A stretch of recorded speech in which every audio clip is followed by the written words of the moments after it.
kita sekarang jumpa lagi di Krema Ngobar Season 2 bersama pimpinan-pimpinan kita yang ada di kelembagaan KMUII ya, dan juga perwakilan dari rektorat ya. Mohon memperkenalkan diri dulu dari abang yang sebelah kiri saya yang pakai korsa warna abu-abu ini. Oke, nama saya Rizky Andrawan dari Fakultas Bisnis dan Ekonomika Universitas Islam Indonesia angkatan 2018. Pada saat ini saya diamanahkan menjadi Ketua Umum Lembaga Eksekutif Mahasiswa Universitas Islam Indonesia. Ya, selanjutnya untuk abang kita yang pakai korsa warna hitam. Oke, Assalamualaikum warahmatullahi wabarakatuh. Waalaikumsalam. Nama saya Ahmad Haikal Amran Nasution dari Fakultas Hukum Angkatan 18. Saya lagi diamanahkan sebagai Ketua Umum Dewan Permusyawaratan Mahasiswa Universitas Islam Indonesia. Dan yang terakhir, tamu undangan kita dari perwakilan rektorat. Monggo Bapak. Ya, Assalamualaikum warahmatullahi wabarakatuh. Halo semuanya. Saya Benny Suranto, saat ini sebagai Direktur Pembinaan Kemahasiswaan. Terima kasih. Itu tadi guys narasumber dari kita, dan saya Aldino Rahmatullah Fitro akan memandu jalannya podcast Krema Ngobar Season 2 ini. Nah, kita ini bingung kan? Kita ini mau bertanya-tanya nih, Bang, Pak, mengenai sistem kelembagaan. Nah, dari LEM, DPM, sama rektorat itu strukturnya kayak gimana sih, Bang? Temen-temen ini banyak yang nanya nih soalnya nih. Like yang mention. Monggo, coba dijelaskan siapa dulu ini? Tingkat kelembagaan dulu. Oh, tingkat kelembagaan dari DPM. Ketua DPM kita, Bang. Oke. Monggo. Struktur kelembagaannya ya. Struktur kelembagaan. Yang ada di DPM itu pertama itu ada Ketua Umum, yaitu saya. Terus di bawah saya itu ada yang membantu saya itu ada dua wakil ketua 1 yang itu membidangi tentang Komisi 1 dan Komisi 3 yaitu internal dan keuangan. Wakil ketua 2 itu membidangi yang membantu saya itu di Komisi 2 yaitu eksternal, dan Komisi 4 tentang aset kemahasiswaan. Nah, terus di bawahnya ada Sekretaris Jenderal atau setara lah dengan wakil ketua DPM. Itu ada Sekretaris Jenderal, di bawahnya lagi ada Komisi 1 yaitu tentang internal, legislasi dan segala macamnya. Terus ada Komisi 2 tentang eksternal yang berhubungan dengan DPM di luar sana ataupun tentang berhubungan dengan yang selain di Universitas Islam Indonesia. Terus ada Komisi 3 tentang keuangan. Karena kita sering government, jadi Komisi 3 kita ini mengurusi tentang keuangan KMUII.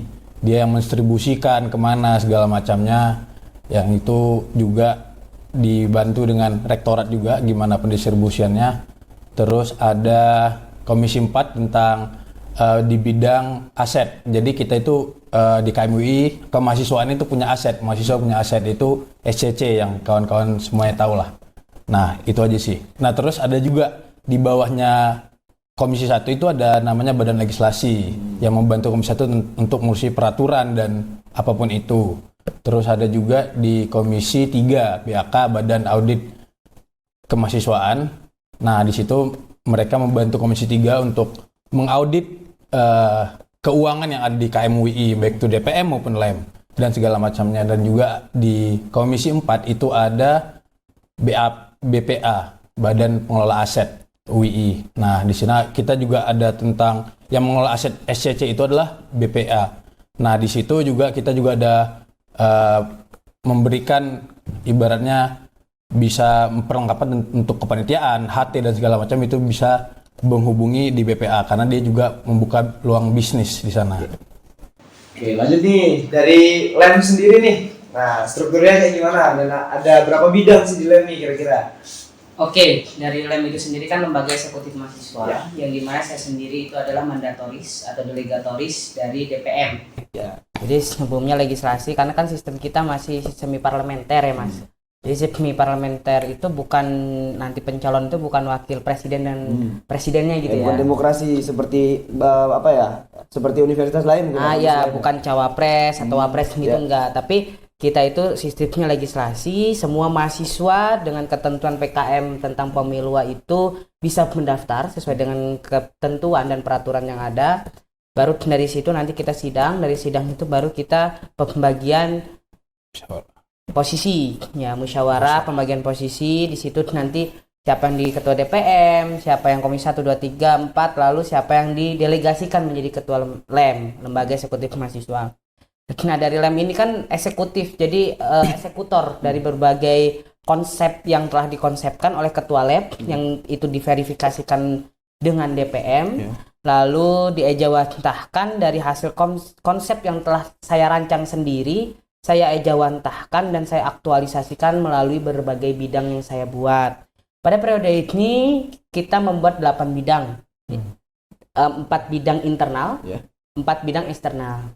Nah, bidang internal itu ada KREMA, ya, kreasi mahasiswa yang membawahi UKM-UKM yang ada di Universitas Islam Indonesia.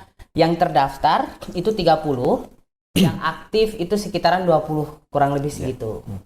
Lalu ada PSDM, pengembangan sumber daya mahasiswa.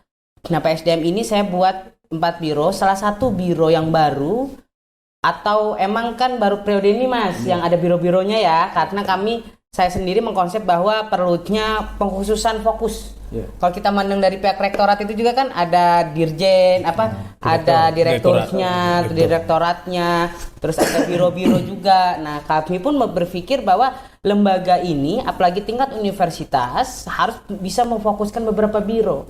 Karena kalau ejawantah dari hasil pemikiran saya, diwajantahkan hanya satu bidang dan dia tidak terstruktur dengan biro dan tidak ada fokusnya. Di situ ada bidang, ada biro di PSDM itu pemberdayaan wanita. Ini itu terbaru itu ya? Ada, ya, pemberdayaan wanita, terus kultur organisasi dan pengembangan sumber daya mahasiswa. Lalu di internal juga ada bidang kayaknya yang ini yang biasa menyalurkan pesan-pesan nih dari mahasiswa tuh. advokasi. Ya, saya hampir lupa ini Mas ya. Karena ada 8 bidang dan ada 19 biro. Kalau 19 dihitung biro, 19 biro. Itu yang sering minta audiensi ke rektorat. Nah, ini yang biasanya Advokasi. sering ketemu sama pihak rektorat dan kami kalau sebelum audiensi Pak ya, ini jujur-jujuran akan itu takut karena kan di struktur kepengurusan saya kan anak 20-21 tuh Pak.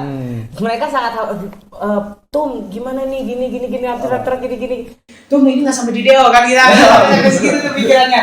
Nah, bidang advokasi ini juga ada isu periodik. Nah, isu periodik itu ya tadi disampaikan oleh Pak Beni, yaitu isu SPP pastinya itu ya. Terus isu-isu seperti pelecehan seksual ya yang sekarang sedang marak. Kami pun bekerja sama yang dibentuk oleh rektorat satunya. Satgas PPKS. Satgas PPKS. Nah, terus juga di sini bidang internal riset itu kayaknya ya. ada riset dan keilmuan Pak. Nah, riset keilmuan ini bidang yang baru di LEM.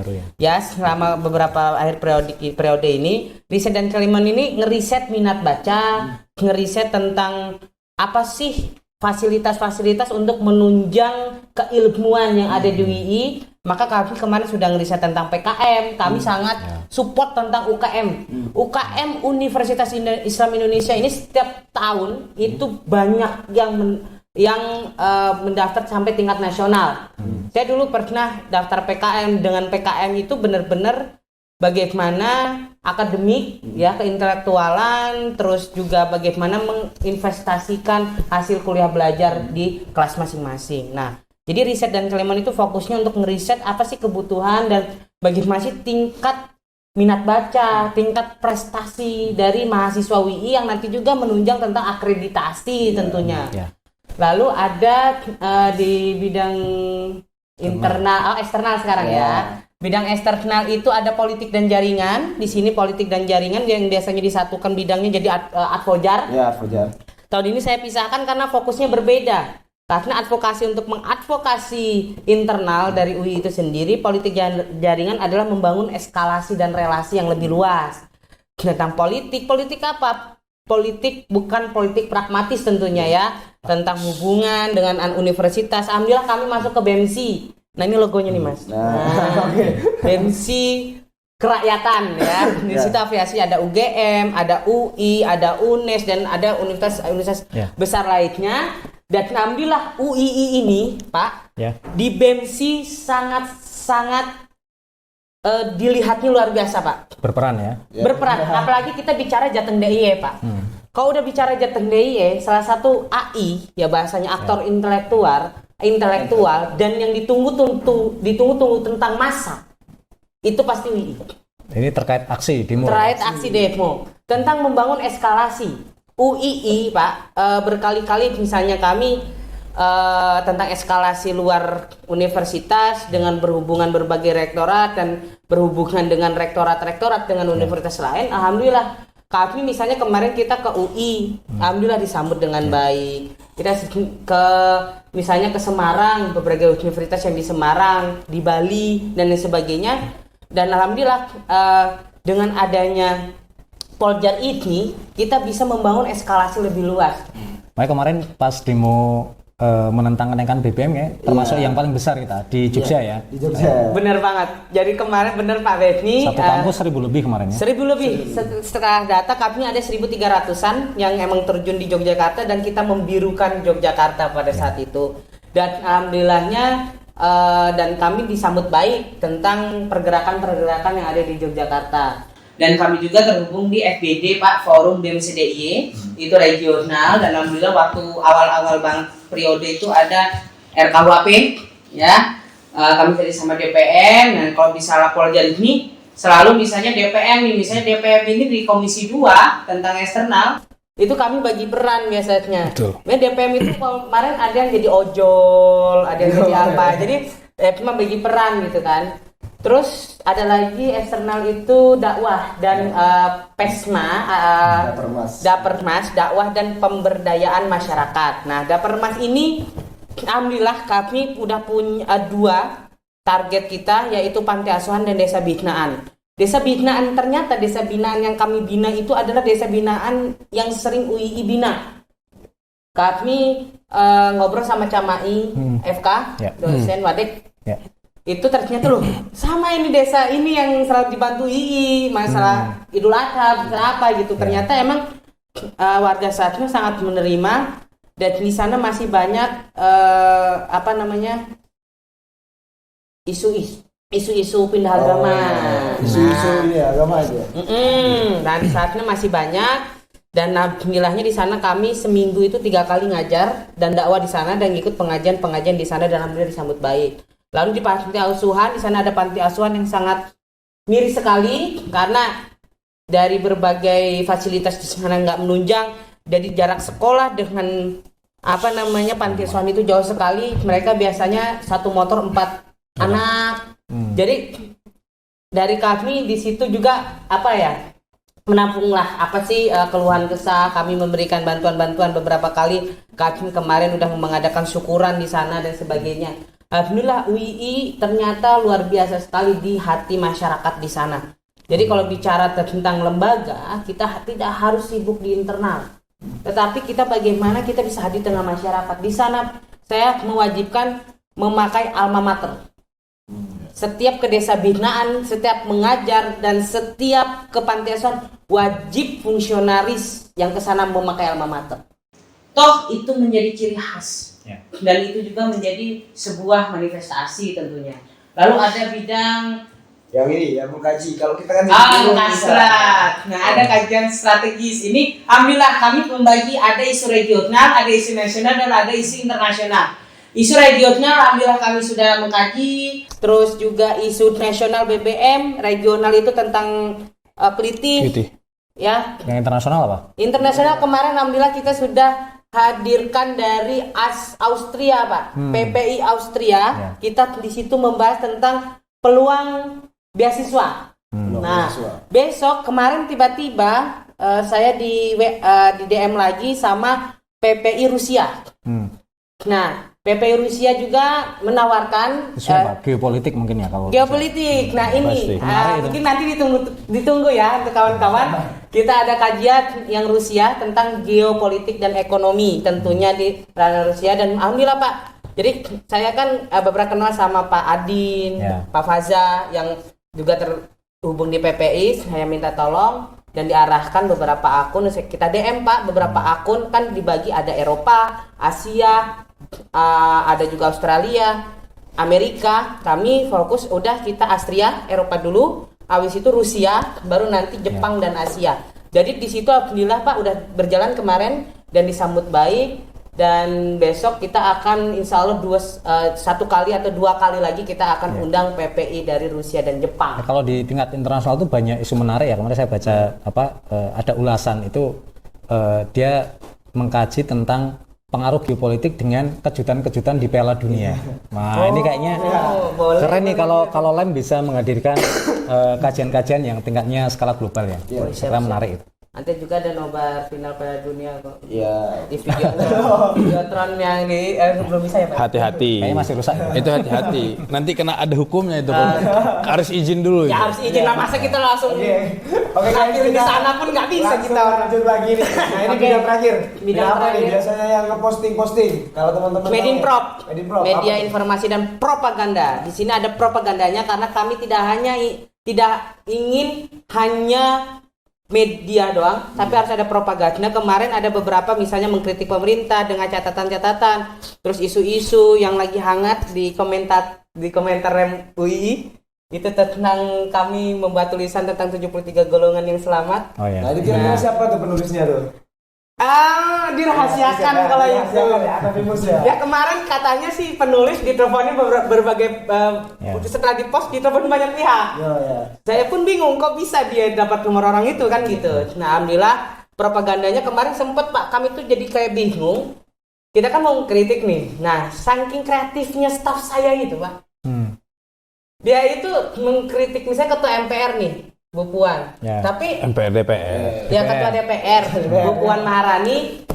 Tapi kami masih agak khawatir. Nah, mungkin nanti bisa dijawab nih, bagaimana sih dari bidang kemahasiswaan itu mengenai setara misalnya kebebasan nih kita mengkritik pemerintah dan sebagainya nih. Karena kami jujur Pak, dari LEM itu berani-berani aja Pak. Dari berbagai postingan pun kita berani-berani aja gitu. Ya. Tapi ada nggak sih kayak misalnya ada batasannya nih. Setahu kami kan kalau kampus itu kan dunia bebas. Ya. Keintelektualnya bebas, bahkan polisi dilarang Kebebasan masuk ke akademik kampus. tentunya. Kebebasan akademik, bagaimana mengkritik disampaikan. Nah, namun kan kami juga khawatir tiba-tiba hilang gitu kan. Saya nanti tiba-tiba nggak ada kabarnya, tidak ada. Ribet ya. Nah, Kalau itu saya kira berlebihan ya karena ya. Ini dijawab dulu dari Mas Rizky. Oke, jadi mungkin itu ada kaitannya juga gini. Pertanyaan awal tadi ketika Mas Dino menanyakan kelembagaan gitu. Jadi ada tagline terkenal gitu ya, berulang disampaikan misalnya tokoh Pak Mahfud ya, UI besar karena mahasiswanya. Nah, itu benar, kita yakini itu, sehingga kelembagaan mahasiswa itu sangat penting dan universitas termasuk semua yang di dalamnya itu sangat respect ya, sangat punya ekspektasi besar juga karena UI punya cita-cita mencetak calon pemimpin bangsa dan itu salah satu yang kita nilai, kita yakini mendukung arah ke sana yaitu peran lembaga mahasiswa. Karena saya sendiri pribadi punya pengalaman dan juga percaya bahwa berlembaga, berorganisasi itu salah satu cara paling efektif untuk penguatan soft skill. Nah, sehingga positioning universitas termasuk mungkin dekanat ya kalau di level fakultas itu sangat mendukung peran lembaga mahasiswa ya. Apalagi UI memiliki keunikan ya student government di mana independensi dan otonomi itu sangat kuat. Meskipun tetap menjalin sinergi dan kolaborasi dengan elemen universitas ya, rektorat, dekanat, kemudian juga mungkin komunitas yang lain dan sebagainya. Nah, sehingga dalam konteks sinergi itu dan juga kita meyakini bahwa berlembaga organisasi itu juga bagian penting dari perjalanan mahasiswa di UI, maka kita selalu mendukung ya terkait dengan kegiatan kemahasiswaan, terutama teman-teman dari lembaga mahasiswa. Sehingga kalau tadi mungkin ditanyakan ya tentang gimana nih kita khawatir nih kalau katakanlah tadi case-nya mohon maaf ya mengkritik pemerintah misalkan kemudian takut ada tindakan-tindakan yang merugikan, saya kira yang jelas universitas tentu akan berada bersama mahasiswa ketika kemudian teman-teman mahasiswa menyuarakan kebenaran, menyuarakan aspirasi masyarakat dan sebagainya, sehingga maka kayaknya mungkin UI salah satu kampus yang kalau mahasiswa aksi demo itu kita dosen dan bahkan level rektor BR itu ikut ngawal gitu. Bukan kita ingin memprovokasi, bukan, tapi kita ingin memastikan aksinya lancar, tidak ada anarkis, tidak ada penyusup dan sebagainya gitu. Sehingga saya kira kita juga punya kontrol, meskipun tentu kita juga ingin memastikan teman-teman mahasiswa katakanlah ketika menyampaikan kritikan, aksi itu ya tentu tidak melanggar hukum, tidak melanggar ketertiban dan sebagainya. Jadi saya kira kalau yang ditanyakan Mas Mas Ketum tadi ya, Mas Rizky ya, itu saya kira ya tenang saja karena juga banyak rekan-rekan lain juga kan, apalagi teman-teman ada BMSI dan sebagainya. Saya yakin pemerintah pun juga tidak akan lah, mohon maaf ya, secara sembarangan ya,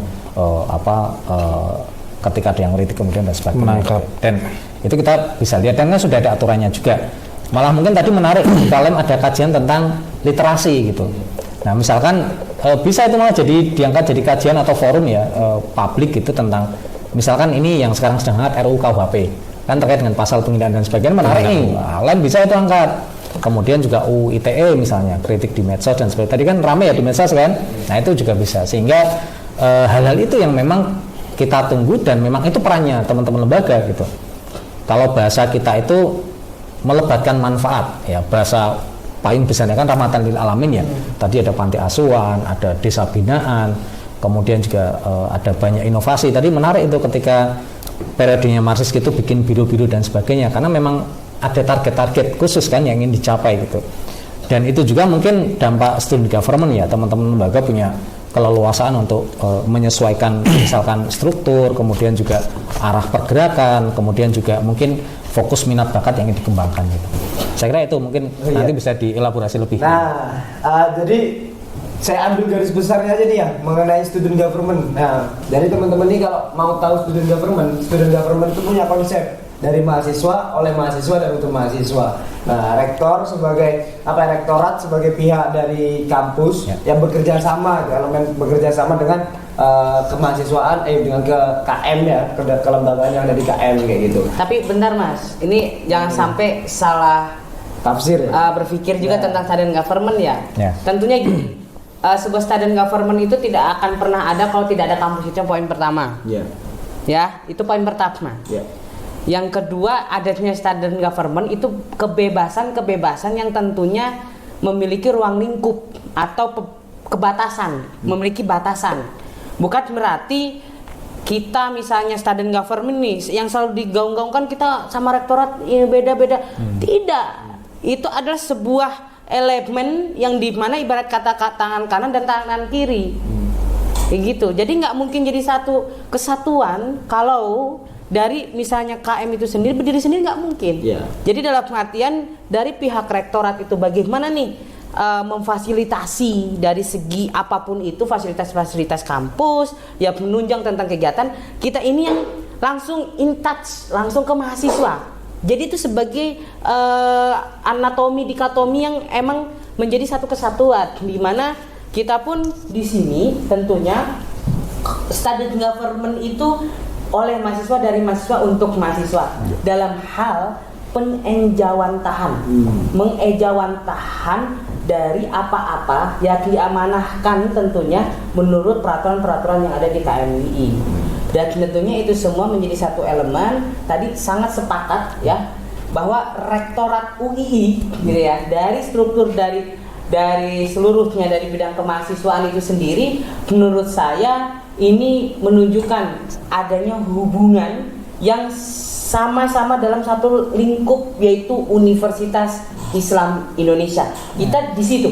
Ibarat kata UI itu ini ruang lingkup UI, di dalamnya ada beberapa elemen-elemen. Nah, disitulah bagaimana tadi udah dijawab, rektorat menaungi, siap untuk bagaimana itu untuk mahasiswa tentunya, dan juga kami pun sangat berharap bagaimana kelembagaan-kelembagaan yang ada di Universitas Islam Indonesia itu meningkatkan hubungan lebih erat lagi, dalam artian misalnya proker-proker, program kerja. Dari Krema ada proker kan? Banyak proker. Ada CFN, FFG ya, Food Festival and Gigs. Itu kita mendatangkan 30 UMKM dan 20 band dalam festival musik di lingkup Universitas Islam Indonesia. Kami ingin membangun lagi karena itu adalah bagaimana kita menghidupkan Universitas Islam Indonesia, membangkitkan perekonomian di wilayah Yogyakarta, dan alhamdulillah bentar lagi juga ada agenda yang besar Pak.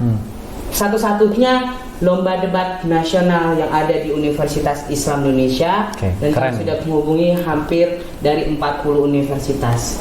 Dan kami sudah mengontak beberapa, Pak Sandiaga Uno siap hadir, dan beberapa di elemen-elemen di kegiatan tersebut. Dan tentunya kami harapkan dan semua mahasiswa UI dapat mendapatkan tentunya fasilitas yang diberikan oleh kampus dan juga merasakan kehadiran lembaga yang ada di Universitas Islam Indonesia.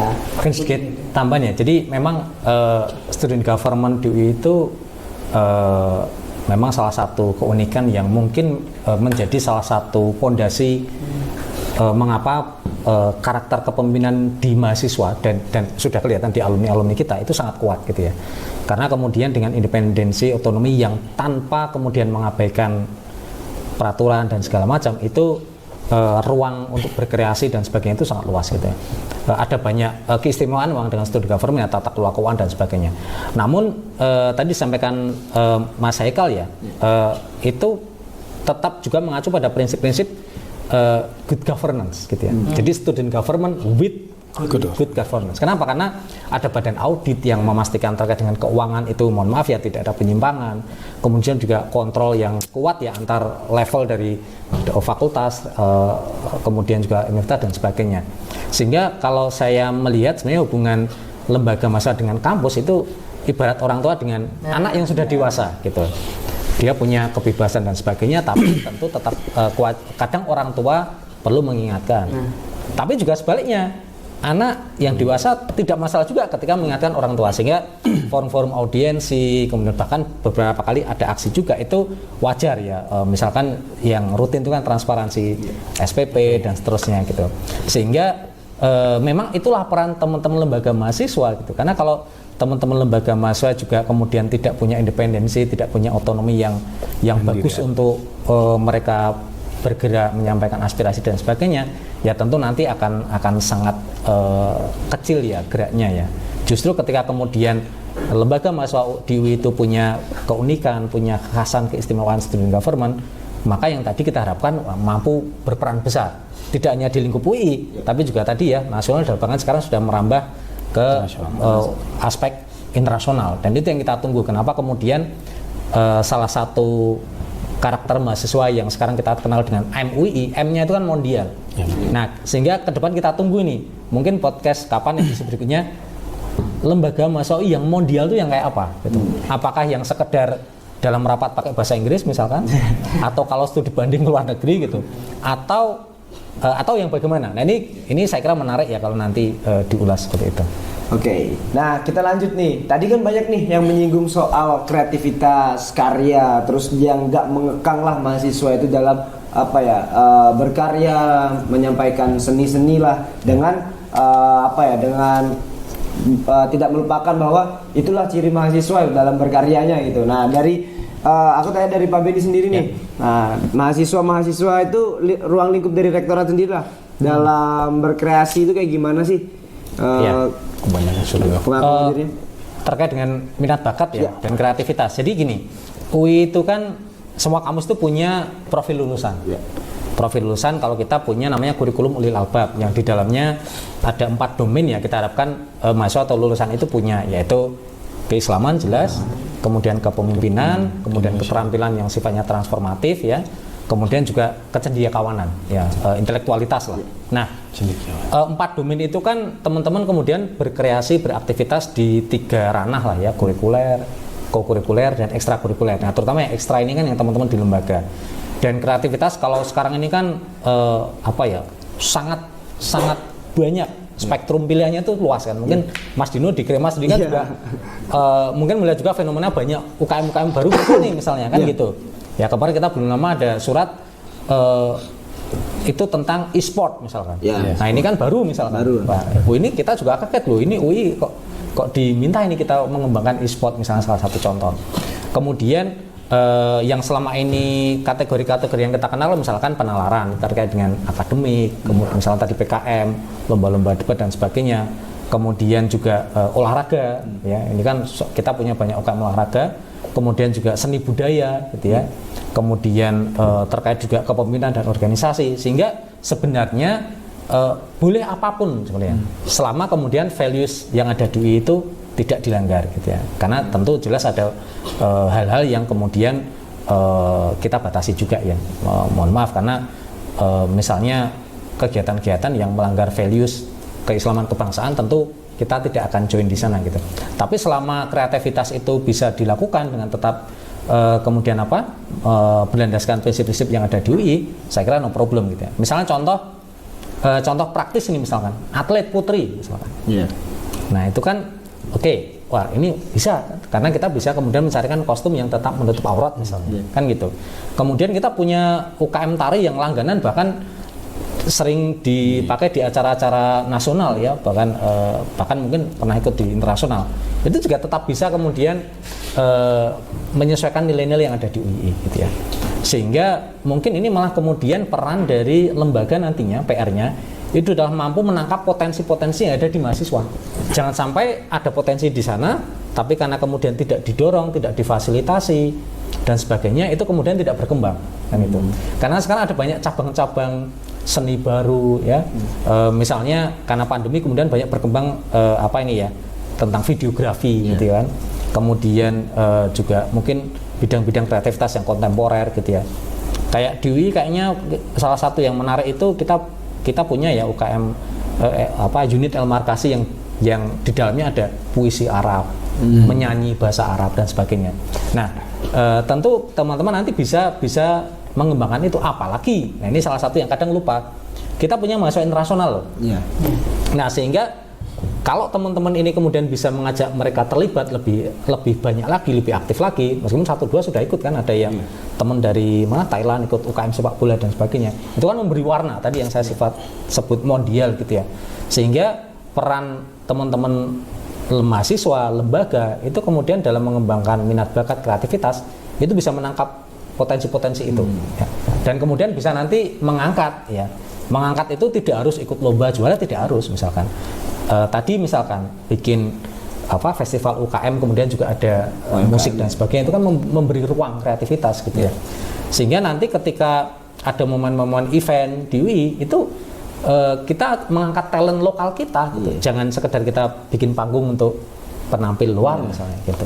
Mungkin itu ya. Oh, iya. Dan ini Pak, dari teman-teman yang mention Krema nih, dari teman-teman KM UI yang mention Krema nih Pak, banyak yang nanyain Pak. Kita ini tidak terafiliasi dari UKM Pak, tapi kita mau mengakses sarana prasarana yang ada di yang dipegang sama rektorat gitu, yang dikelola sama rektorat. Nah itu gimana sih Pak caranya Pak? Ya, mungkin itu juga yang ke depan akan kita bicarakan ya. Ini kan terkait dengan legalitas organisasi ya. Karena memang kita akui KM itu kan lingkupnya hanya sarjana diploma nih. Nah, jangankan yang UKM ya, tapi misalnya organisasi di tingkat profesi, S2, S3 misalnya, suatu saat itu nanti banyak, sebenarnya sudah ada 1-2, itu kan juga perlu kita respon ya. Gitu. Tapi secara prinsip sebenarnya bentuk organisasi apapun, selama memang dia punya cantolan ya, memang harus punya cantolan. Artinya misalkan contoh study club, dia menginduk ke fakultas atau prodi, boleh, atau menginduk ke lem di fakultas, boleh. Tapi memang tetap harus ada bahasanya cantolan tadi gitu. Ini penanggung jawabnya siapa gitu. Karena kalau kemudian tidak ada itu, nanti ketika ada aktivitas yang bahasanya liar kan nggak ada yang bertanggung jawab gitu ya. Sehingga kalau saran saya ya, ketika misalnya ada organisasi unit atau baru gitu, nanti bisa saya kira ke lem ya, ini enaknya kemana ini, apakah jadi bagian dari UKM di lem, bisa juga ada beberapa unit yang selama ini di bawah payung kemahasiswaan karena aktivitasnya sangat berkaitan erat dengan tupoksi tugas di kemahasiswaan. Ya misalkan Lekma karena dia ngurusi PKM Corner ya kan, kemudian PIKM karena dia berkaitan dengan layanan konseling, itu bisa seperti itu, atau beberapa unit nginduknya ke prodi atau fakultas, itu boleh. Jadi jangan sampai hanya karena masalah legalitas yang mungkin dinilai nggak jelas dan sebagainya, mereka nggak bisa berkegiatan, kan bahasa Jawanya eman-eman gitu. Jadi kata kuncinya komunikasi saya kira, sehingga nanti bisa dikomunikasikan ke kami di kemahasiswaan universitas, atau mungkin ke wakil dekan, kita punya di fakultas ya, wakil dekan keagamaan kemahasiswaan alumni. Jangan-jangan itu warnanya warna fakultas, lebih tepat di fakultas misalkan. Tapi kalau ternyata aktivitasnya itu melibatkan lintas fakultas, nah ini bisa diangkat nih di tingkat universitas. Nah ini mau nginduk kemana? KM atau mau misalkan di bawah binaan kemahasiswaan rektorat gitu. Tapi secara prinsip treatment, kemudian fasilitas dan sebagainya saya kira sama ya, karena kita tidak membeda-bedakan. Oke, dari teman-teman itu udah terjawab ya, yang mention Krema Ngobar season 2 tuh. Nah, jadi nanti kalau mau pakai akses-akses yang dikelola sama rektorat, nah maupun yang dikelola sama LEM juga sama sepertinya sama dan udah dijelaskan di episode sebelumnya ya teman-teman mengenai gimana sih kita buat ngakses yang dikelola nih sama LEM, sama DPM, sama rektorat itu sebenarnya sama. Asal tujuannya itu jelas, outputnya itu juga dari si pengelola ini tahu juga gitu. Nah, ini kemarin contoh ini Mas, yang baru ya kan yang terakhir itu kemarin ada dari teman-teman Google Student Developers Club gitu ya. Yeah. Jadi karena mereka ada relasi dengan Google, ini nginduknya di mana Pak gitu. Nah, karena mungkin saya nggak tahu sudah ke Krema atau belum ya. Yeah. Tapi karena ini warnanya ini kan warna lebih banyak ke prodi tertentu, misalnya informatika misalnya. Yeah. Nah, ini kemarin saya arahkan coba ke prodi dulu gitu. Tapi kalau dia mau pakai ruangan mau apa dan sebagainya nggak apa-apa silakan. Yang penting ada pengetahuan misalkan prodi atau fakultas atau mungkin dari KM ya LEM atau DPM itu boleh gitu. Contoh aja sih gitu. Oke, nah ini untuk DPM nih gimana sih cara memberikan stimulus terhadap kreativitas, minat dan bakat mahasiswa UII gini Bang Hekal? Ya kan? Iya. Sebenarnya itu kan stimulus ya. Iya. Lebih tepatnya kan UKM itu kan di bawah Krema. Krema itu adalah LEM. Nah, mungkin bisa berkonsultasi dulu sama LEM, sama Krema. Ini nih enaknya mau dibawa ibaratnya bisa memakai dananya di DPM, apakah di rektorat atau bisa ditalangi dengan LEM sendiri sebenarnya. Sebenarnya kalau memang mau di kita, nah sebenarnya tadi kita baru ngobrol sama Pak Beni, sebenarnya apa aja sih yang bisa masuk ke ranah ibaratnya stimulus keuangan lah kepada rektorat, terus kepada kita dan kepada LEM. Nah, menurut saya itu mungkin harus lebih dikaji lagi ya. Gimana, apa aja kriteria-kriterianya, apa yang bisa masuk ke rektorat, apa yang bisa masuk ke DPM, apa yang bisa masuk ke LEM.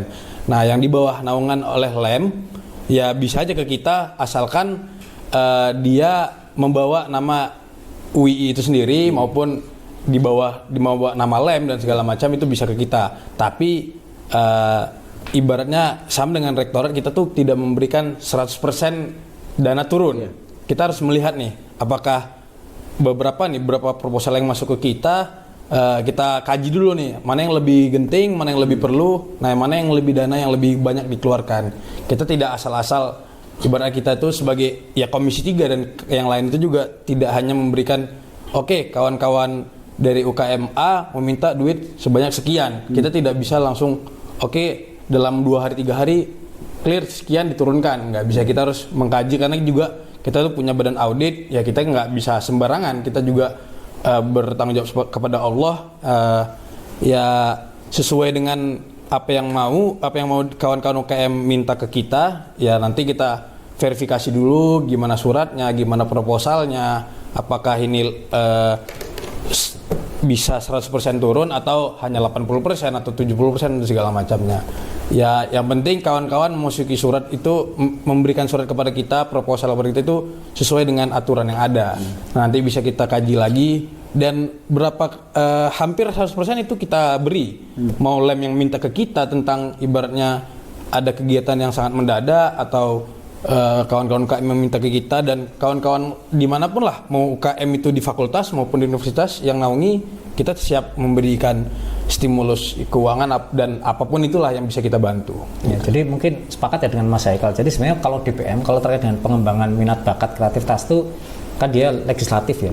Dia sebenarnya fokusnya kalau menurut saya itu memang tugasnya itu menyiapkan platformnya, instrumennya. Jadi peraturan-peraturan, nah mungkin juga nanti gambaran struktur dan sebagainya ya. Tentu ada proses itu ya di DPM ya, sehingga instrumen-instrumen tentang peraturan dan sebagainya itu nanti bisa mendukung, terutama nanti teman-teman LEM ketika mengembangkan unit-unit yang terkait dengan kreativitas itu, gitu ya. Termasuk mungkin tadi peraturan tentang keuangan dan sebagainya, mungkin memperjuangkan peningkatan fasilitas misalnya. Nah, itu kan peran DPM itu, ya. Tentu nantinya berkolaborasi dengan LEM itu. Ya. Yang penting sesuai aturan dan kita disounding dengan baik-baik seperti itu aja. Nah, itu tadi. Sekarang aku mau nanya nih ke ketum LEM-nya nih. Nah, ini kan dari 30 UKM yang terdaftar, yang udah legalitasnya sudah ada nih. Kan 20 yang aktif nih, kurang lebih ya gitu ya, ketua LEM siapa Mas Rizky. Nah, apa sih kesulitan? Ini kan udah terafiliasi nih, maksudnya udah ada di unit-unit itu kan, ya kan udah harusnya Kok ada yang nggak aktif gitu ya? Terstruktur ya, kok ada yang nggak aktif, apa sih kesulitannya gitu loh mengelola UKM yang ada kayak gitu. Oke, jadi gini, di dalam organisasi itu untuk berjalan sebuah organisasi, untuk hidupnya sebuah organisasi cuma 2 syarat. Pertama adalah regenerasi, ya orangnya, SDM-nya. Yang kedua adalah keuangan. 2 ini pasti akan jalan. Namun, ya kadang-kadang masalah regenerasi nih Pak, atau ADPM. UKM ini kan sebelumnya juga saya ketua lem FDN nih Pak. Sama halnya mengurusi UKM ini ternyata ada budaya yang ternyata mau di tingkat F maupun tingkat U itu sama, yaitu masalah regenerasi. Kebanyakan yang memegang tampuk kepemimpinan di UKM itu udah angkatan-angkatan yang sangat-sangat sudah lama. Misalnya ada UKM Senior berarti ya? tahun ini itu masih dipegang ketuanya angkatan 2015 misalnya. Sehingganya apa? Sehingganya ketika misalnya tahun 2000 ini kan numpuk airnya. Berarti di bawah-bawahnya masih struktural 2015, 16, 17 nih.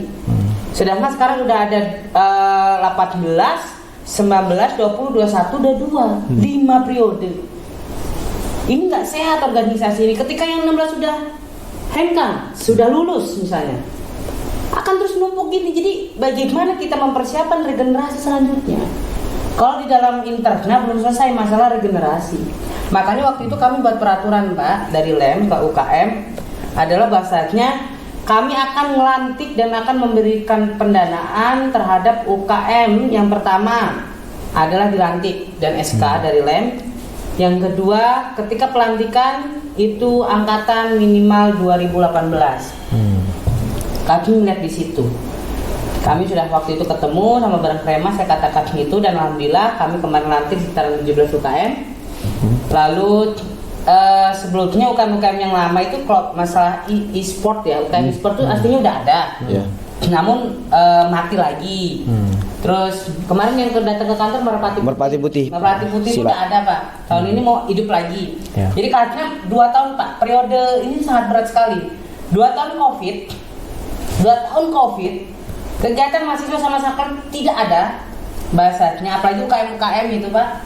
Nah tahun ini kaget ketika apa? Secara struktural mereka angkatan yang sebelumnya megang di tahun 2020 yang Covid udah nggak ada. Jadi kebingungan ini. Dan pengurus-pengurusnya sudah tidak ada, sedangkan misalnya peminatnya masih banyak, sehingga kami harus merombak dari waktu awal itu Pak. Nah sehingga dari situ kita benahi. Masalah keuangan tadi disenggol lah.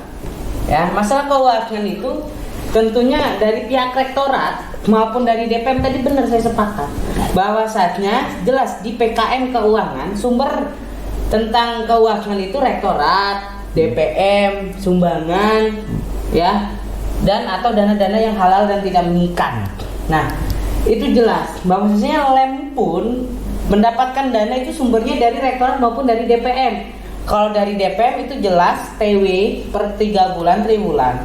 Sedangkan kalau dari rektorat adalah dana-dana kalau kami sebut dana taktis atau dana-dana yang emang tidak periodik. Contoh ya proposal mau lomba, minta bantuan penambahan biaya, kekurangan dan sebagainya itu masih bisa. Namun tadi benar bahwasanya tidak mungkin rektorat ataupun DPM itu harus 100% untuk karena kan yang dinaungi banyak dan harus ada dibagi. Sekarang gini logikanya, UKMU aja hampir 30. F rata-rata 15. 15 dikali 8 berapa? 15 kali 8 ini. Wah, langsung ini ya. 120. 120 tambah UKMU 30. 150-an UKM kalau semua bergeruduk ya sabar. Kita ya sabar dulu gantian. Iya tidak? Ya. Ini UKM ini sudah kita danai kemarin pakai TW1 kalau live ya, pakai TW1, beberapa UKM sabar pakai TW2, sabar dulu yang masuk misalnya. Sama perihalnya pasti DPM dan rektorat itu mempertimbangkan itu. Tidak mungkin kita misalnya semua langsung kita berikan tapi tanpa adanya perhitungan dan pertimbangan dengan baik. Tentunya kalau dikatakan misalnya aspirasi ini UKM selalu kekurangan dana, ya kami ini kita ada bagi. Sekarang misalnya adil tidak? Kalau misalnya satu UKM itu mengajukan dana 30 juta, ya 30 juta dengan UKM lain misalnya 5 juta, terus kita misalnya ACC 30 juta habis 5 juta kan nggak mungkin. Itulah yang dijadikan pertimbangan dari kami selaku dari pihak rektor tadi, dari DPM maupun LEM, kami sangat mendukung kegiatan mahasiswa ataupun kreativitas mahasiswa. Bahkan saya pernah ngobrol sama beberapa presma kampus lain bahwasanya UKM adalah ujung tombak kegiatan. UKM adalah bagaimana dia bisa mengelola kegiatan dan bisa mengakomodir kreativitas mahasiswa. Siapa lagi kalau bukan UKM? Makanya kalau ada perubahan tadi, alhamdulillah UKM Saviera udah internasional. Terus UKM yang lainnya basket, badminton kemarin ikut Pomnas. Dan kemarin Mas Dwi Kano ikut apa namanya? Ya itu Dwi Kano itu dijelaskan dari siapa tuh Dwi Kano? Kan staff Lemu. Jadi di Lemu juga ternyata banyak Atlet ya. atlet Pak, dan alhamdulillah selalu di pendekatannya kan Bang, kan ini mau lomba. Tapi mungkin menarik tadi ya terkait kita akui ada organisasi unit lembaga di UI yang kemudian wah ini kok nggak aktif lagi gitu. Tadi mungkin dua sudah disebut ya terkait dengan satu regenerasi, dua resources sebenarnya tidak hanya keuangan ya tapi mungkin resources. Tapi ada juga banyak contoh lembaga yang selalu survive gitu ya, selalu survive ya. Contoh marching band misalnya, marching band Mapala misalnya, itu kan organisasi yang mungkin sudah sangat old ya, sangat mungkin senior ya, dan sampai sekarang masih aktif dan relevan. Saya melihat bukan hanya dua itu, masih banyak juga yang sekarang UKM masih aktif dan bahkan kadang itu tidak menggantungkan pada pendanaan gitu. Ini contoh aja karena saya banyak tahu kegiatannya. Mapala itu kayak sekarang teman-teman Mapala di Cianjur ya. Itu kalau ke rektorat itu minta dana nggak banyak gitu. Nah mereka hanya sebagian aja. Kenapa? Karena mereka punya relasi yang kuat dengan alumninya gitu. Mereka punya jaringan yang bukan hanya alumni tapi juga banyak jaringan donatur yang luar biasa ya. Marching band itu sekali kegiatan mungkin ratusan juta. Alatnya minta banyak. Kadang rektorat hanya bisa memfasilitasi 1-2 saja. Tapi itu tidak menyurutkan mereka. Kenapa? Karena mereka mampu adaptif ketika kemarin contoh pandemi banyak teman-teman yang kemudian bisa dengan cepat men-switch kegiatannya mode daring misalnya gitu. Sehingga mungkin saya menambahkan dari Mas Rizky tadi ada bagi saya yang penting juga selain regenerasi itu tadi resources, yang kedua teman-teman yang di organisasi itu memastikan relevan gitu. Kenapa? Karena bisa aja regenerasi itu macet karena kemudian kan nggak bisa dapat anggota baru karena mungkin mahasiswa anggota baru yang disasar itu wah ini kegiatannya sudah nggak cocok nih di zaman sekarang atau mungkin nggak relevan lagi. Nah itu penting ya untuk kemudian bahkan nggak hanya UKM tapi mungkin saya kira LEM DPM ini juga perlu refleksi juga gitu. Karena sekarang misalkan banyak menilai kok banyak mahasiswa apatis nggak mau gabung lembaga. Nah ini perlu diteliti nih gitu. Jangan sampai nanti wah gabung organisasi itu sudah nggak relevan. Nah ini penting kan untuk teman-teman lembaga punya PR itu. Nah regenerasi itu memang nomor satu dan itu saya kira menjadi isu penting karena ada beberapa cerita sedih ya ketika kemudian bahkan mahasiswa saya sendiri jadi korbannya karena tidak ada yang mau menggantikan dia sebagai ketua sebuah UKM gitu atau lembaga, tidak ada atau mungkin nggak mau atau nggak ada yang mampu sehingga karena dia mungkin berkali-kali jabat sebagai ketua ngurusi organisasi itu kuliahnya terbengkalai kan. Nah sehingga dia bahkan harus pindah kampus karena terganggu lah gitu. Nah sehingga mungkin perlu diciptakan sistem ya. Sistem itu kan jangan sampai unit organisasi lembaga itu tergantung orang kan gitu. Kalau tergantung orang kan spekulatif ya, pas yang pengurusnya bagus bisa narik anggota baru, programnya menarik, tapi nanti ganti orang jadi menurun. Nah itu kan jangan sampai. Sehingga salah satu yang kemudian juga sekarang masuk di renstra Pak Rektor yang kemudian di bidang kemasan itu adalah sekolah kepemimpinan. Nah ini kan isu besar yang sebenarnya kita pengen ngajak nanti teman-teman lembaga mewujudkan itu sehingga ketika ada platform itu ya mungkin kurikulum atau apalah bahasanya sekolah kepemimpinan atau apapun itu kita bisa menyiapkan kader regenerasi dari mungkin pengurus ataupun mungkin anggota dari unit-unit itu sehingga bisa berkesinambungan terus gitu ya. Saya lihat beberapa lembaga UKM itu sudah bagus regenerasinya. Nah ini mungkin bisa sharing ya ke unit atau lembaga yang mungkin sekarang sedang nggak aktif itu gitu ya. Mungkin itu ya, nanti bisa dikolaborasikan bareng-bareng. Oke, dan yang ini terakhir ya teman-teman, pesan dan closing statement lah, dimulai dari ketua lem kita dulu aja nih closing statementnya, karena waktu ini udah lama banget nih kayaknya podcast kita. Langsung aja closing statement dari ketum Rizky. Oke, closing statement dari saya adalah sesuai dengan amanah undang-undang, bahwasanya lembaga atau ormawa adalah wadah bagi mahasiswa untuk melatih leadership, ya, bahwasanya organisasi mahasiswa baik UKM maupun LEM maupun DPM adalah menjadi wadah untuk bagaimana mengelola minat bakat dari mahasiswa itu sendiri. Untuk itu marilah kita hidupkan kembali kelembagaan dan organisasi-organisasi, dan juga ikut terjun langsung kepada organisasi-organisasi yang ada di UI itu sendiri. Pesan terakhir, hidup-hiduplah lembaga, jangan mencari hidup di lembaga. Oke, itu dari ketum lem. Terus closing statement selanjutnya nih, kayaknya perlu 3 closing statement atau gimana nih? Langsung aja 3 closing statement ya, langsung dari ketua DPM kita, ketum Haikal.